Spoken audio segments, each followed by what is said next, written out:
মাথাভাঙা 2 ব্লকের ঘোকসাডাঙ্গায় বুড়ো শুয়োরের হামলায় মৃত ধীরেন বর্মন ও কাশীকান্ত বর্মনের পরিবারের সদস্যদের হাতে বন দপ্তরের তরফে এককালীন আর্থিক ক্ষতিপূরণের 5 লক্ষ টাকার চেক তুলে দেওয়া হয়। চেক বিলি অনুষ্ঠানে উপস্থিত ছিলেন কোচবিহার জেলার বনাধিকারী অসিতাভ চ্যাটার্জি সহ বনাধিকারিক বিজন কুমার নাথ, কোচবিহার জেলা তৃণমূল সভাপতি অভিজিৎ দেব ভৌমিক, চেয়ারম্যান গিরেন্দ্রনাথ বর্মন, জেলা কোচবিহার জেলার পরিষদের সহ সভাপতি আব্দুল জালিল মিয়া, মাথাভাঙা মহকুমা শাসক নবনীত মিত্তাল প্রমুখ। জেলা বনাধিকারী জানান, সরকারি নিয়ম মেনে মৃত পরিবারের একজনের চাকরির ব্যবস্থা করা হবে।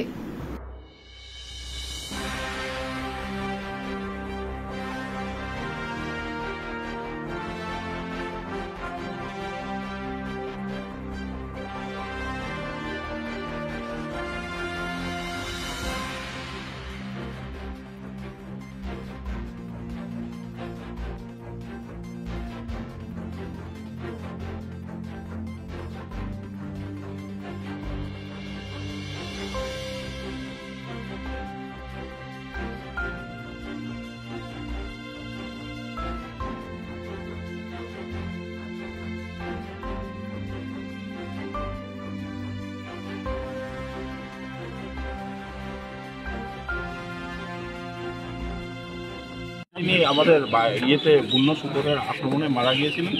তাকে যেটা আমাদের রাজ্য সরকারের থেকে যে আমাদের মানে মৃত্যুর জন্য এককালীন যে আমাদের অর্থ সাহায্য করা যায় 5 লক্ষ টাকা, সেটা ওনার আজকে স্ত্রীর হাতে আমরা, জ্যোৎস্না বর্মন, ওনার হাতে আমরা ওটা তুলে দিলাম আর কি। আমাদের এখানে মাথাভাঙা প্রশাসনের সবাই ছিলেন এবং এছাড়াও আজ আমাদের এখানকার যাবতীয় জেলা স্তরের যারা জনপ্রতিনিধি আছে সবাই ছিলেন, তাদের সামনে আমরা এটা তুলে দিলাম।